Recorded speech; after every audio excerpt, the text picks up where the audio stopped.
Olá, amados, paz bem, eu sou Melquisedeque e estou aqui para os comentários da lição desta semana.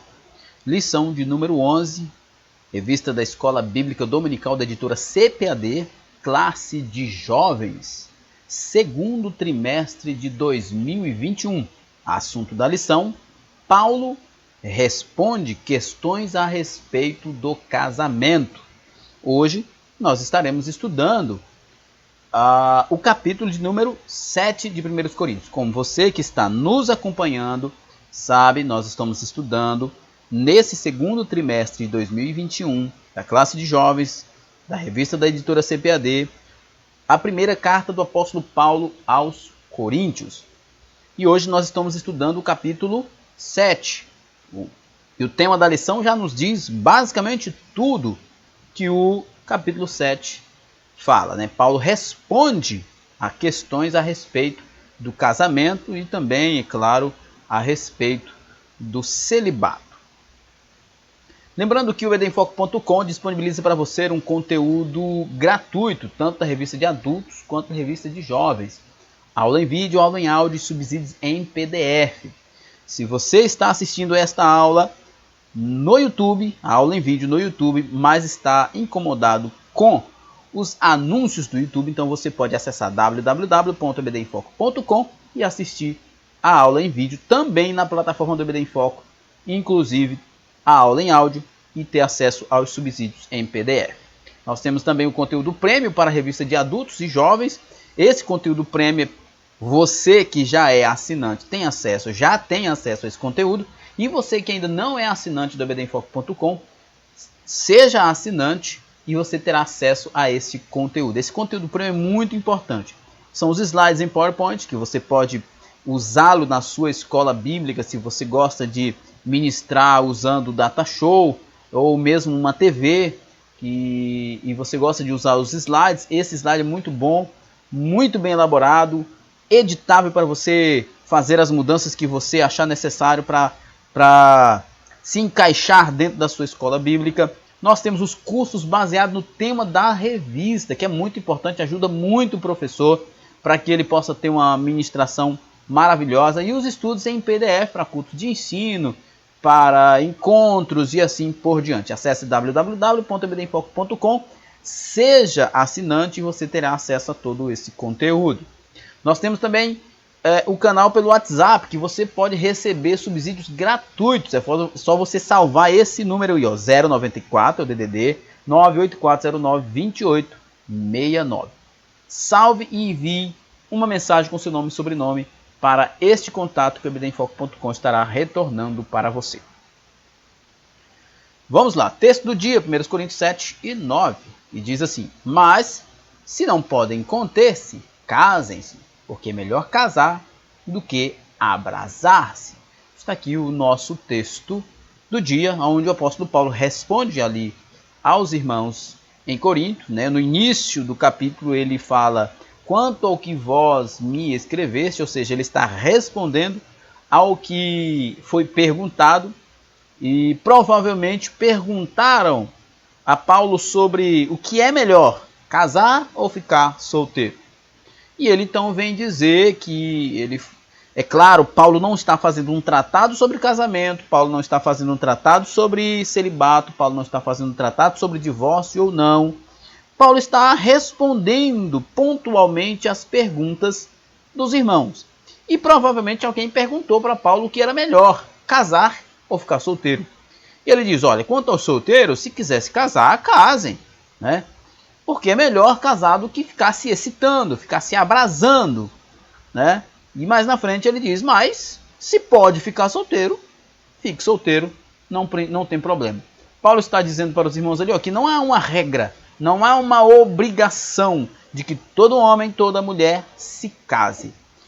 Mas ele só deve ficar solteiro se ele entender que é um chamado de Deus para o celibatário.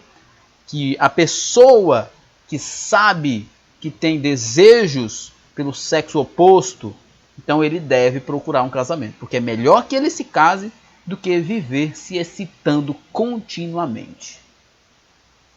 A síntese O casamento deve ser no Senhor, bem planejado e realizado de forma segura para amenizar as dificuldades de uma vida a dois. Isso aqui é importante. As pessoas dizem que os opostos se atraem, né?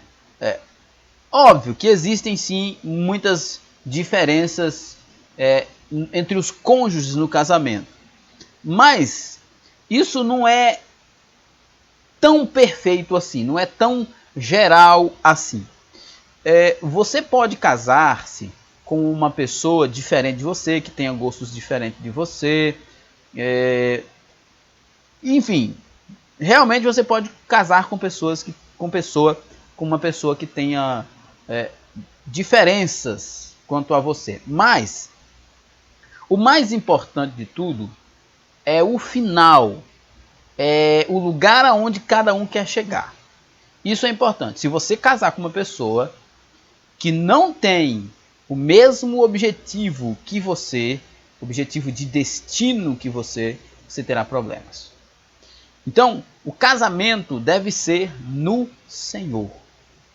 Deve ser bem planejado. E deve ser realizado de forma segura para amenizar as dificuldades de uma vida a dois. E o comentarista diz aqui, amenizar, porque sim. Se tem uma frase, se tem uma verdade sobre o casamento, é que casamento não vem pronto, casamento se constrói. Não pense que você vai casar com uma pessoa que você ama, uma pessoa maravilhosa, uma pessoa extraordinária e você não vai ter dificuldades. Sempre teremos. Faz parte da construção do casamento. Então, é por isso que o casamento deve ser no Senhor. Quando eu digo no Senhor, é quando os cônjuges, eles têm o mesmo objetivo de destino eterno. Os dois creem no mesmo Senhor. Os dois desejam servir o mesmo Senhor. Os dois desejam viver para o mesmo Deus. Isso vai ajudar muito. As outras coisas serão periféricas. E aí, com um bom planejamento e a consciência de que o casamento não vem pronto, deve ser construído todos os dias, dia após dia, a vida a dois será prazerosa. O nosso texto bíblico, claro, a gente já vem falando desde o início, 1 Coríntios capítulo 7, versos de 1 a 14. Óbvio, você vai ler todo o capítulo 7 de 1 Coríntios. E quando eu falo você vai ler, você deve realmente ler, estudar bastante esse texto, ler alguns comentários bíblicos. Isso é muito importante. Faça isso imediatamente. Nossa introdução. Os membros da igreja em Corinto tinham muitas dúvidas a respeito de várias coisas, inclusive a respeito do casamento e da castidade. Isso é compreensível. Quero que você, jovem, que você, professor, entenda por que os irmãos em Corinto tinham tantas dificuldades. Porque o evangelho lá era recente. Esse povo é um povo que historicamente viveu no paganismo. Então, eles estão passando por um processo de transformação, de santificação, após a conversão deles. Então, é compreensível que eles entrem nessas contradições, que eles cometam esses erros. É compreensível. E uns dos assuntos que eles tinham dificuldade era em relação ao casamento e ao celibatário, à castidade. Graças aos questionamentos deles, nós temos registrado no cânon bíblico várias orientações sobre o casamento. Como eu falei no início, Paulo não faz um tratado sobre casamento, Paulo não faz um tratado sobre celibato, Paulo não faz um tratado sobre divórcio, Paulo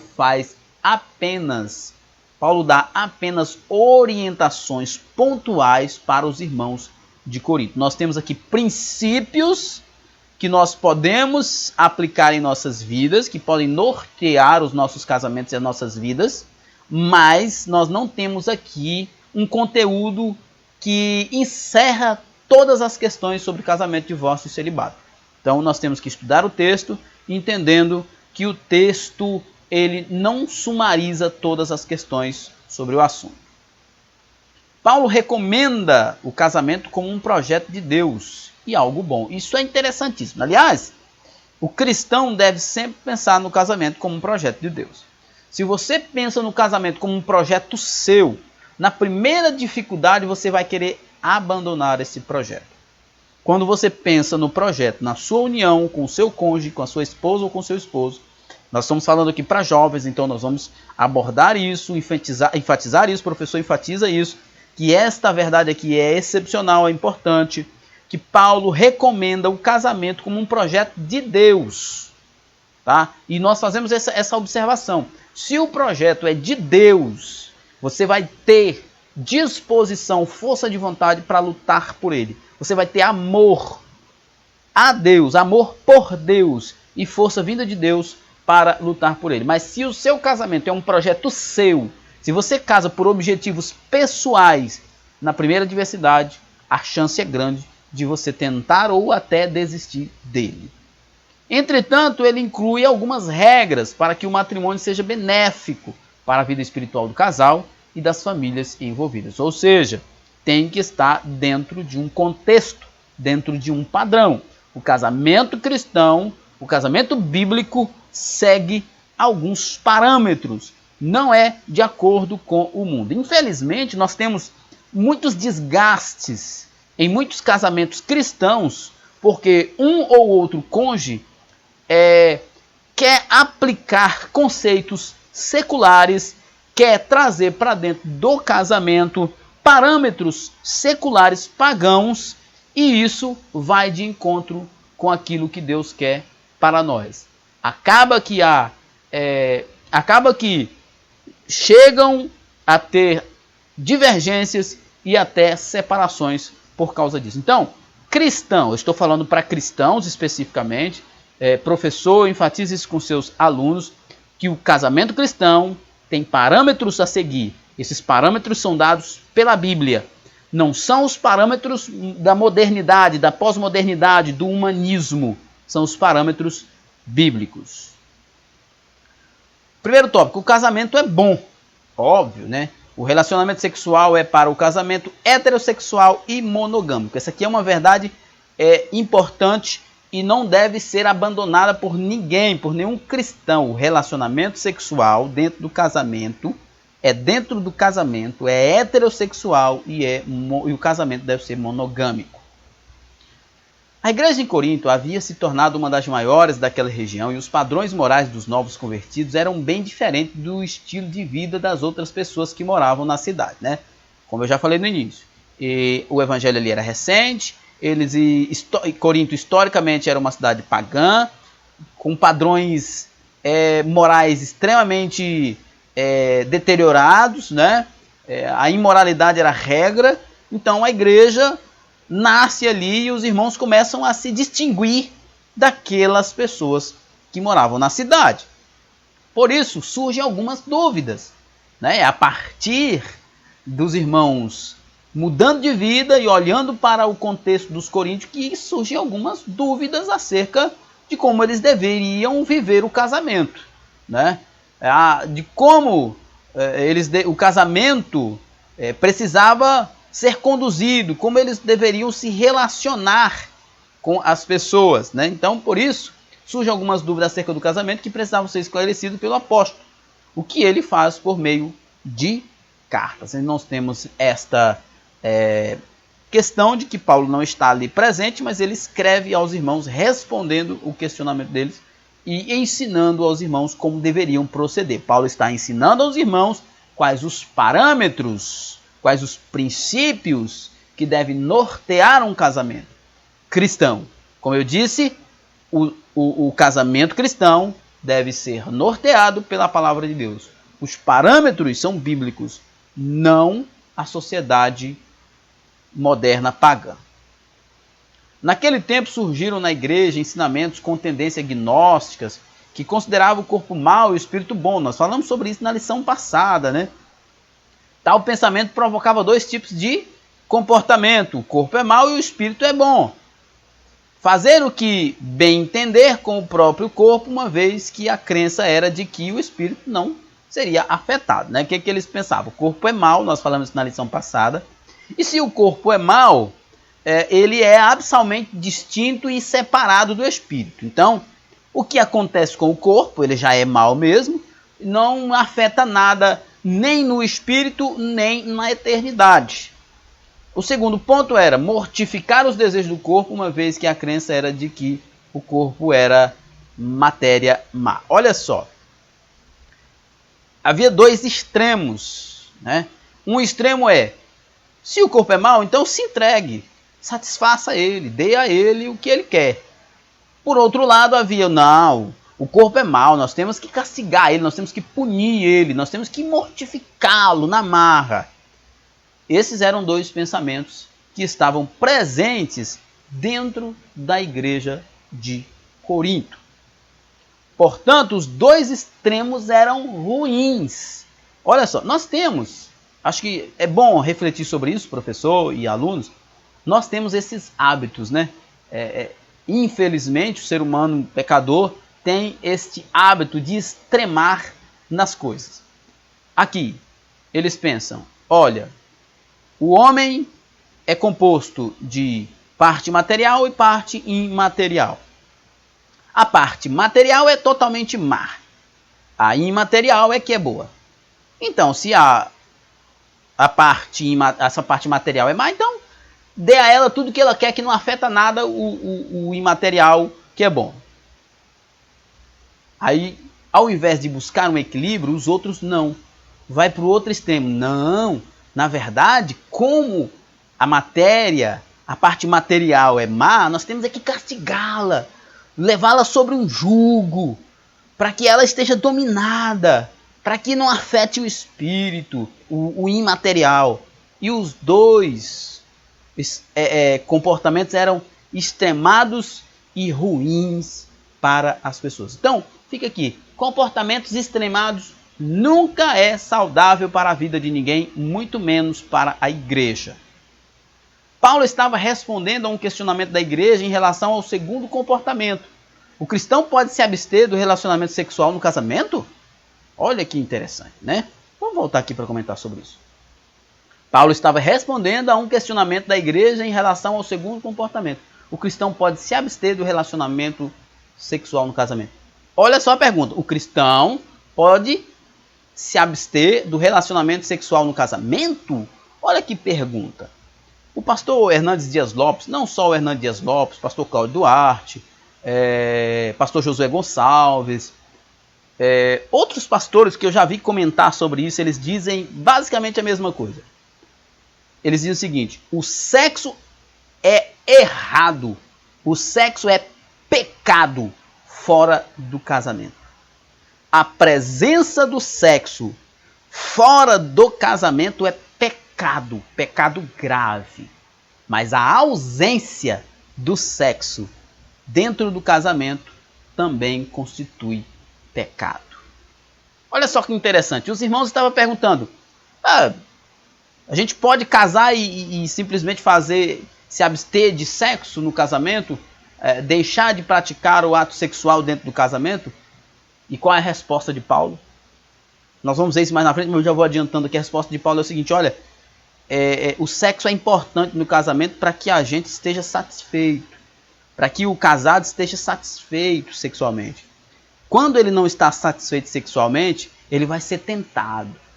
O diabo vai tentar ele e o risco dele cair é muito maior. Por isso, por uma questão de saúde espiritual, os casados devem sempre, com regularidade, praticar sexo dentro do casamento. Paulo recomenda o casamento. Ele afirma que bom seria que o homem não tocasse em mulheres, né? A convicção de Paulo. Ele defende tal ideia, pois a igreja do Senhor estava no início e havia urgência na pregação do evangelho, e que muitas vezes exigia uma dedicação exclusiva. Boa o que o comentarista diz aqui. Porque muita gente chegou na história da humanidade dizer que o que Paulo está dizendo é o seguinte, que a mulher, que o relacionamento entre homem e mulher é mau, é ruim, faz mal para a espiritualidade. Mas a ideia de Paulo não é que isso faça mal. Tanto que a gente pode ver isso no contexto. Paulo está dizendo, bom seria que o homem não tocasse em mulher. Ou seja, e o comentarista faz aqui a observação interessante. Paulo está dizendo, olha, no momento que nós estamos vivendo, seria bom se ninguém tivesse que assumir responsabilidades para com uma esposa e filhos. Porque nós estamos vivendo tempos difíceis. Para quem tem uma família, esposa e filhos, a perseguição é algo terrível. Muito, mas muito pior do que para um solteiro. Então é nesse contexto que Paulo está dizendo. Paulo não está dizendo que o relacionamento sexual, o casamento, né, o relacionamento sexual dentro do casamento e o casamento seja algo ruim. Mas era para aquele momento em que a igreja estava vivendo, era um problema a mais, era um sofrimento a mais para aqueles que estavam se casando.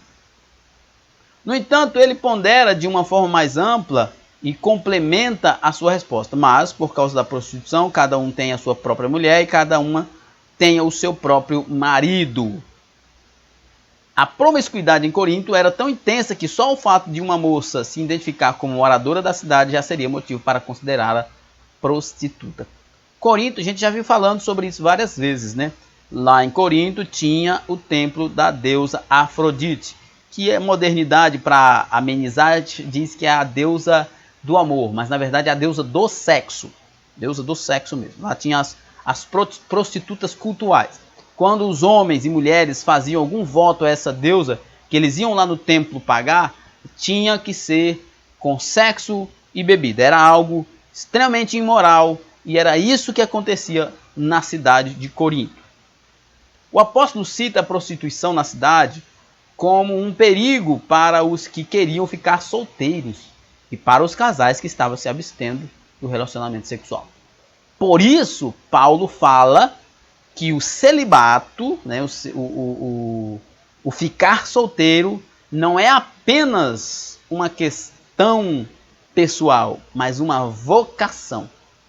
É uma vocação, tá? Você só pode ficar solteiro se você tem vocação para ser solteiro. Se você tem o chamado para ser solteiro. Você pergunta, mas Mel, que isso existe? Existe, irmão. Existe sim. Existem pessoas que têm vocação para ser solteiro, que ele não se abala com a ausência do sexo.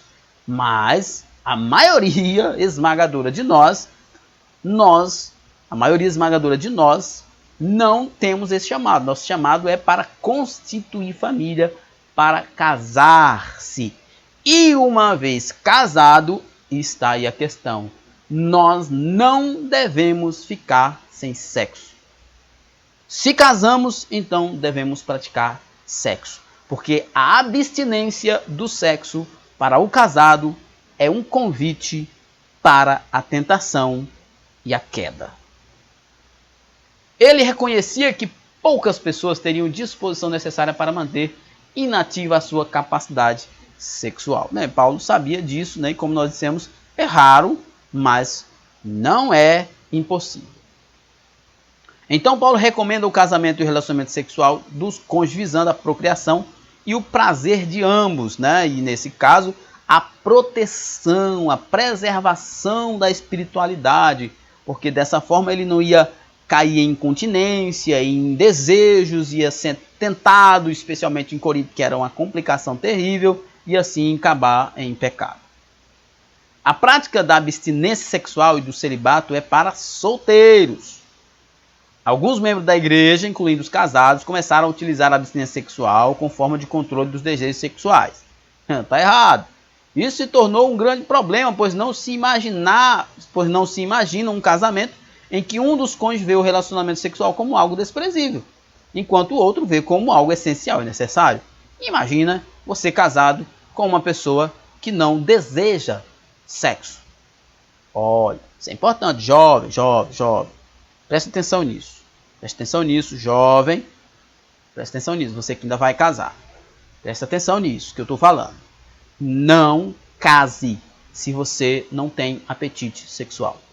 Deixa eu falar outra coisa aqui. Apetite sexual não é pecado. Pecado é você se entregar a ele fora do casamento. Se você tem desejo sexual, isso é absolutamente normal. Isso significa que você funciona como Deus criou, tá? Isso significa que você pode constituir uma família, casar, ter um relacionamento sexual, manter o seu casamento e assim ser abençoado. Se você não tem desejo sexual, e isso é um ponto fora da curva, que a gente chama isso de chamado, de dom, Paulo faz mais ou menos essa observação, também não é pecado. Só que se você não tem desejo sexual na sua juventude, não case. Não case, porque você vai acabar com a vida de quem casar com você. Porque imagine, você, como diz aqui o comentarista, imagine que você se casou, você não tem desejos, você não tem apetite sexual e você casou, mas o seu cônjuge tem. Como que vai ser esse relacionamento? Vai ser uma tragédia. Vai ser uma tragédia. Então é por isso que nós falamos lá no início, o casamento é um projeto de Deus. E Deus planejou o casamento para aqueles que têm apetites sexuais. Aqueles que não têm apetites sexuais não têm que casar-se, porque se casar será pior. E aqueles que têm apetites sexuais devem se casar, porque senão vai acabar vivendo no pecado. Paulo responde aos questionamentos afirmando que tanto o casamento como o celibato eram opções legítimas para o cristão. O celibato deve ser visto como dom divino, mas para os que querem permanecer solteiros ou viúvos, ou seja, para aqueles que têm um chamado, como diz aqui o comentarista, é um dom divino, tem um chamado para essa opção de vida. Como eu acabei de falar, se você não tem desejos, se você não tem apetites sexuais, então não case. Não case. Mas se você tem e deseja ficar solteiro, vou avisando. Você vai sofrer bastante. Vai sofrer bastante. Porque é a natureza. Isso é normal. A decisão deveria ser consciente e ter por base a paz e obediência a Deus. Quanto aos casados, ele adverte contra os sacrifícios tolos que não agregam nada à vida espiritual, se baseados em crenças humanas e contrárias ao Evangelho. Ou seja, Paulo está dizendo, olha, a não ser que vocês estão se abstendo do sexo por um tempo determinado, em concordância com os dois, para se dedicar à santificação, à oração, tudo bem, faça isso por um tempo pequeno e volte a se relacionarem novamente. Se vocês estão fazendo isso dessa forma, tudo bem. Mas se vocês estão fazendo isso porque entendem que o sexo é algo desprezível, então vocês estão errados. Não deveria ter casado. Tá? Não deveria ter casado e está compreendendo as coisas tudo errado, porque o sexo não é desprezível.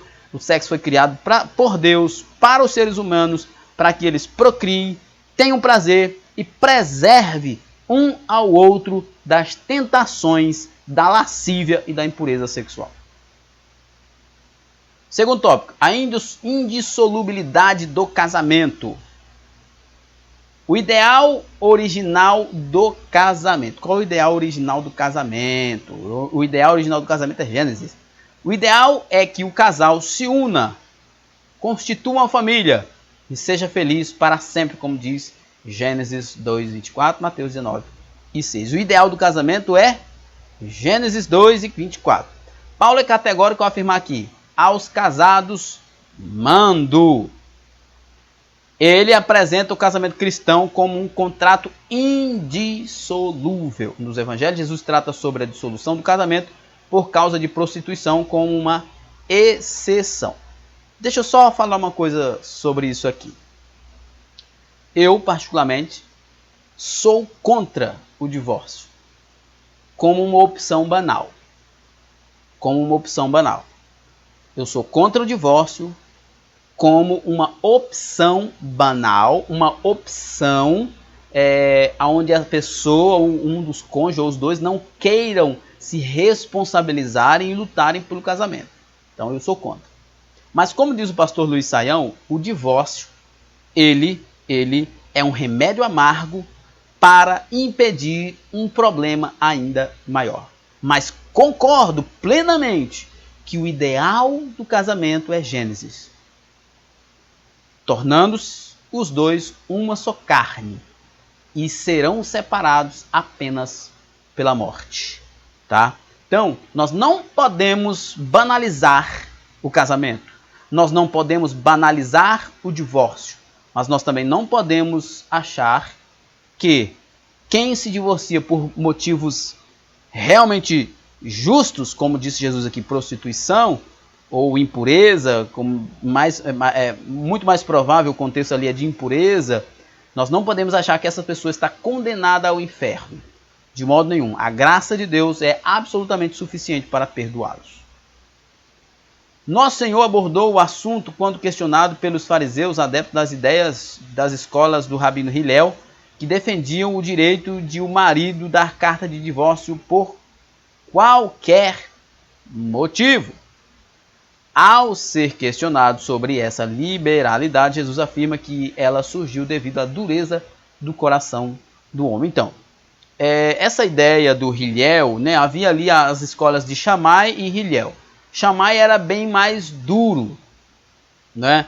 Ele entendia que o divórcio não deveria existir, a não ser por uma questão muito grave mesmo. Mas Hillel interpretava Deuteronômio de forma diferente. É a história desses rabinos, né? Hillel e Shammai. Quando os fariseus fazem essa pergunta a Jesus, aparentemente eles estão perguntando dentro do contexto de Deuteronômio. Não é num contexto isolado, mas provavelmente dentro do contexto de Deuteronômio. Então, quando a gente for ler o texto ali de Jesus, a gente deve tentar entender dentro desse contexto ali de Deuteronômio 24, né? Que o texto, inclusive, de Deuteronômio 24 diz assim: quando um homem estiver esposado uma mulher e formalizado o matrimônio, mas pouco tempo depois descobrir nela algo que ele reprove, e por isso deixar de querê-la como esposa, ele poderá dar à sua mulher uma certidão de divórcio e mandá-la embora. A grande controvérsia era se ele descobrir nela algo que ele reprove, ou em algumas versões, algo indecente. Hillel dizia, a escola de Hillel dizia que esse indecente era qualquer coisa que o marido entendesse decente. Há alguns rabinos posteriores que diziam que poderia ter até se a mulher queimasse a comida, isso seria indecente, ele já dava direito do homem dar a carta de divórcio, né? Para Shammai não, tinha que ser uma coisa mais grave. O ponto de Deuteronômio 24 é maior do que essa questão. O ponto é o seguinte, ao verso 2. Entretanto, se depois de partir de casa, ela se tornar esposa de outro homem, e este vier a não gostar mais dela também, igualmente lhe der certidão de divórcio e a mandar embora, ou se o segundo marido morrer, o primeiro que se divorciou dela não poderá se casar com ela novamente, visto que é considerada cerimonialmente impuro para ele. Uma grande discussão sobre essa questão era: o que os fariseus, ali, os líderes do templo, estavam perguntando para Jesus? O que eles estavam perguntando? Qual era a escola mais correta? Era a de Hillel ou era a de Shammai? E Jesus, muito sabiamente, disse para eles que certo era Gênesis. Certo foi o que o Pai criou. Por causa da dureza do coração dos homens, é que foi dado permissão para dar carta de divórcio. E a carta de divórcio, no contexto de Deuteronômio, era muito mais uma proteção para a mulher do que uma vantagem para o homem. Era uma proteção. Tanto que o texto diz aqui, uma vez que ela recebeu a carta de divórcio, ela casa novamente. Se este abandonar ela, né, desistir dela e dar a carta de divórcio, outra carta de divórcio, ou se ele morrer, o primeiro não pode pegá-la novamente. Ou seja, era uma forma de preservar as mulheres da escravidão. E o que aquelas pessoas estavam perguntando a Jesus ali? Eles estavam perguntando a Jesus simplesmente quem era mais certo, Hillel ou Shammai. Era dentro desse contexto. E Jesus, sabiamente, diz: o certo é Gênesis. Foram criados homem e mulher, eles deixarão pai e mãe e casar-se-ão, tornarão ambos uma só carne e só a morte os poderá destruir. Esse é o ideal do Éden, esse é o ideal de Gênesis. mas por causa da dureza do coração foi permitido o divórcio. Como diz o pastor Luiz Saião, que eu citei agora há pouco, esse divórcio é um remédio amargo, porque ninguém que passa por um divórcio passa sentindo alegria, sentindo prazer, mas muitas dores, muitas tristezas. É um remédio amargo para evitar um mal pior. Era uma forma de proteção, pois se repudiada pelo marido, a mulher não poderia mais se casar, e assim ficaria exposta à miséria e à prostituição. Já os coríntios, Paulo fala para um público onde a prostituição era aceita pela maioria, entende? Que eu acabei de falar, né? O divórcio para a mulher no contexto de Deuteronômio 24 é mais uma questão de proteção para a mulher. Casamento com descrente antes da conversão, outro assunto que foi tratado aqui por Paulo. A exceção de Paulo para o divórcio é no casamento em que apenas um dos cônjuges se converta ao cristianismo, o que não era comum entre os judeus e os costumes greco-romanos, onde se supunha que a família casa tivesse religião única. No entanto, mesmo na exceção existia regra a ser seguida, ou seja, isso seria possível somente se o casal não conseguisse viver pacificamente na diversidade religiosa. Então nós temos aqui um contexto, por isso que eu disse, Paulo não está fazendo um tratado sobre casamento, divórcio e nem celibato. Paulo está respondendo questões, está tratando sobre questões específicas, tá? Então não dá para generalizar, Paulo está tratando sobre questões específicas sobre o assunto. Paulo orienta os cônjuges cristãos à preservação do casamento, caso o cônjuge não cristão concorde com sua decisão por Cristo. Então não há razão para se separar. Por quê? Porque entendia-se o seguinte, geralmente as mulheres aceitavam a Cristo primeiro que os homens, ainda hoje é assim, né? Então, o que eles pensavam? Eles pensavam que era inadmissível, inapropriado que um cristão vivesse casado com um pagão. Mas Paulo está dizendo, ó, não tem nada a ver. Tem nada a ver, vocês eram pagãos e vocês decidiram a Cristo. Tanto que lá no texto Paulo vai dizer que a mulher santa santifica o marido ou vice-versa.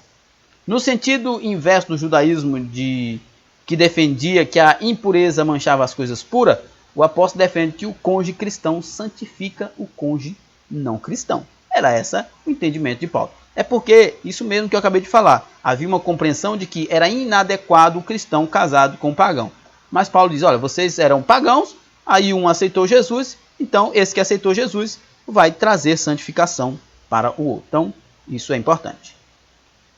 Todavia, ele aconselha o divórcio caso o descrente queira se separar, né? Então, Paulo diz, ó, se o descrente não quer permanecer com você, deixa embora, não há problema nenhum. O divórcio não faz parte do plano original de Deus. Os coríntios precisavam de instruções específicas a respeito do casamento e do divórcio, pois estavam vivendo em uma sociedade de padrões morais contrários às escrituras sagradas. Jesus deixou bem claro que no plano original de Deus para a família não havia espaço para o divórcio. Nós estamos falando para jovens que ainda irão casar-se. Então, meus amigos, planejem bem os casamentos de vocês. Planejem bem. O divórcio, como eu disse, é um remédio amargo para evitar um mal maior.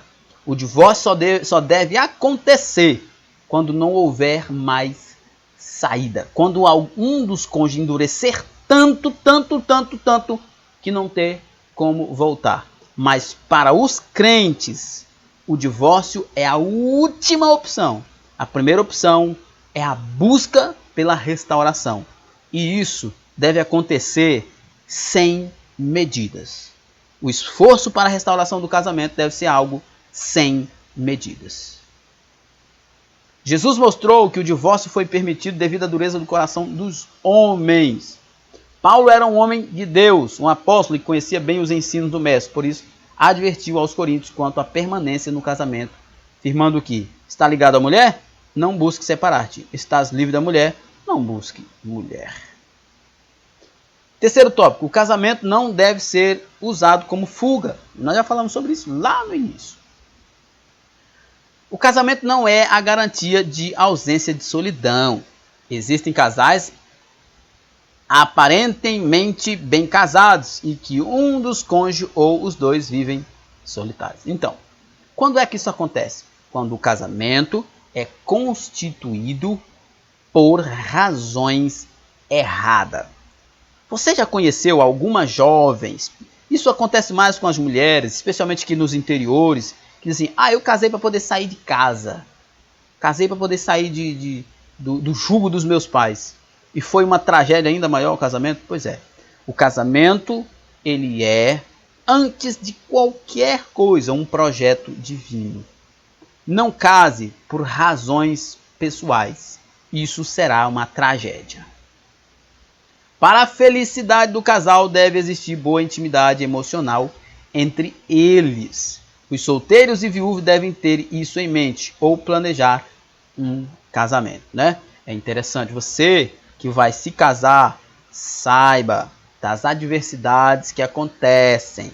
Então, procure fundamentar o seu casamento em algo eterno, que não se dissolve. Se vocês fundamentarem o casamento de vocês em algo material, em algo periférico, em um prazer pessoal, em uma ideia pessoal, ela vai se dissolver e junto irá o casamento.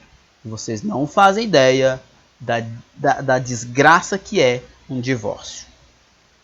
Há pessoas que se sentem solitárias em sua família e criam expectativas de resolver esse problema com o casamento. Ela corre o risco de apenas reproduzir o ambiente de convivência atual. E às vezes a pessoa que casou talvez tinha até um futuro melhor, mas também não pensou, não avaliou a situação e agora ou terá que viver muito ou até para sempre, enquanto viver com um casamento falido, ou vai ter que enfrentar um divórcio, o que ambas as coisas é trágica. Por isso, durante o namoro e o noivado, o crente deve ter certeza de que outra pessoa é capaz de ampará-lo em todos os momentos que precisar. Deixa eu falar uma coisa para você, quando eu fui casar com a minha esposa, procurei conversar com ela sempre. Procurei perguntá-la sobre coisas que, se eu soubesse, eu não poderia conviver com aquilo. Por que eu fiz isso? Porque eu já vi pessoas que no impulso casaram, depois descobriram alguma coisa, algum comportamento, alguma deficiência, algo no passado, que para aquela pessoa era algo muito pesado e então veio a querer o divórcio. Então, antes de você casar, aproveite o namoro e o noivado para conhecer o seu cônjuge. Quando eu falo conhecer, não é conhecer fisicamente não, sexualmente não. Conhecer o caráter, as perspectivas, por que já passou, se tem algum trauma, se já usou droga, se já teve depressão, se já tentou suicídio, enfim, pelo que essa pessoa já passou, para que lá na frente você não tenha surpresas. Para um relacionamento permanente é necessário se sentir seguro de que haverá possibilidade de um bom diálogo nos momentos de maior fragilidade, né? Você tem que procurar uma pessoa que esteja disposta a conversar, a resolver o problema, porque eles virão. A indiferença é o pior dos comportamentos para um casal. Quando o casal não consegue se comunicar, um fica esperando pelo outro, isso acaba fragilizando ainda mais o casamento. O casamento não pode ser usado como fuga da tentação sexual, porque a tentação não passa, amigo. Você se sente protegido dentro do casamento, mas a tentação não passa. Quando Paulo afirma aqui, por causa da prostituição, cada um tem a sua própria mulher e cada uma tem a seu próprio marido, ele diz aos solteiros e às viúvas, se não podem conter-se, case-se, porque é melhor casar do que viver abrasando ou excitando, ardendo em desejo. Ele não diz displicentemente, tá? Ele diz isso para que a gente tenha consciência, tá? É importante a gente entender isso. O casamento não é uma decisão a ser tomada de qualquer maneira. E a escolha deve ser bem feita e o momento deve ser bem adequado. Os jovens e os viúvos devem tomar a decisão pelo casamento somente após ter segurança de que é a melhor decisão a ser tomada e não por ter dificuldades com a tentação sexual. Eu me casei com 31 anos de idade, não me arrependo. Não estou dizendo que todo mundo tem que casar já depois dos 30, não. Mas foi o momento que eu tinha maturidade intelectual, maturidade espiritual para poder me casar. Tá? Minha esposa, quando nós casamos, tinha 21, mas ela já tinha maturidade para se casar. Eu sou contra duas crianças se casarem. Né? Eu sou absolutamente contra, porque não há maturidade para lutar por um casamento. Não é para manter o casamento, eu não digo isso, é para lutar, porque sempre haverá adversidade nos casamentos. Se você não tiver maturidade para isso, você desiste dele. Cada caso é um caso, mas assim, pensando no geral, sou contra que pessoas muito jovens se casem. A não ser que tenham já bastante experiência, e não é questão de idade, mas questão de maturidade, e aí sim tenha condições de manter um casamento. Penso também que quem deseja se casar deva ter emprego, ou seja empreendedor, em todos os sentidos. Quem quer se casar deve ser independente. Lembra lá de Gênesis? Deixará pai e mãe e unir-se-á. Deixa pai, deixa a proteção do pai, deixa o sustento do pai, deixa a casa do pai e vá se virar. Eu sou contra alguém que casa sem ter independência financeira, sem ter condições de se sustentarem e que ainda dependem dos pais para sobreviver. O casamento é para ser feliz e fazer o outro feliz. O casamento também não é garantia de plena satisfação sexual. O sexo faz parte, é necessário, mas ele não é o centro de tudo no casamento. Por isso a recomendação de Paulo em 1 Coríntios é, dentre outras, dependendo da situação, Paulo afirma que é melhor ficar solteiro do que casar-se. O casamento é mais do que sexo, o casamento é mais do que companhia, casamento é mais do que acordo, casamento é um projeto de Deus. O casamento não pode ser usado como fuga das dificuldades da vida. Então, a vida tem suas dificuldades, angústias, sofrimentos e varia de pessoa para pessoa. Algumas pessoas veem no casamento como uma oportunidade para fugir de alguns problemas, todavia essa não é a melhor forma de entrar em um casamento. Como eu disse no início, que já vi muito acontecer e acontece na maioria das vezes com as mulheres, com as moças, diz, vou casar porque eu quero sair de casa. Esse é um erro fatal.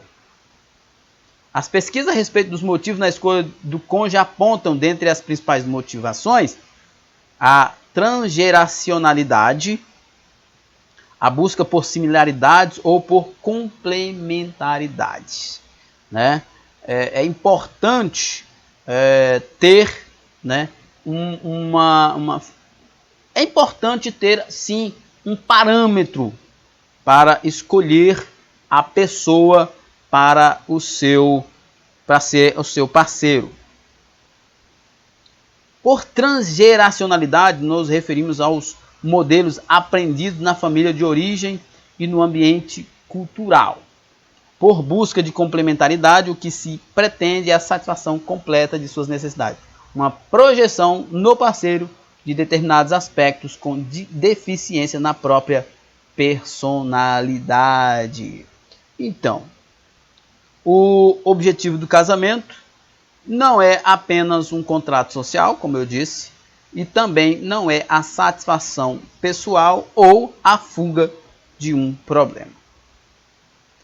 De forma geral, essas motivações não são excludentes e as pessoas priorizam as características que lhes são mais importantes. Para o cristão, os princípios gerados a partir do Evangelho devem ser priorizados e ajustados às principais motivações. Né? Como eu disse no início, o casamento cristão tem os seus parâmetros e princípios na Bíblia. Nossa conclusão. O princípio original do casamento é pela duração até que a morte separe os cônjuges. Todavia, devido à dureza do coração, muitos casais não chegam até o final juntos. Por isso, o casamento não pode ser usado para fugir da solidão, da tentação sexual ou das dificuldades da vida. Ele deve ser bem planejado, deve ser feito segundo a vontade de Deus. Na lição de hoje ficou evidente que o casamento é bom e abençoado por Deus. e que o celibato é somente para pessoas que têm o dom para permanecer nesse estado, né? Como eu disse lá, volto a repetir, se você tem desejos sexuais, apetites sexuais, não recomendo ficar solteiro, case, porque vez ou outra você vai estar num sofrimento sem fim. Se você não tem apetites sexuais, o que acontece com algumas pessoas, não se case, porque você estará plantando uma vida muito amarga. Muito bem, chegamos ao final então do nosso comentário. Que Deus em Cristo nos abençoe e até a próxima. Paz e bem.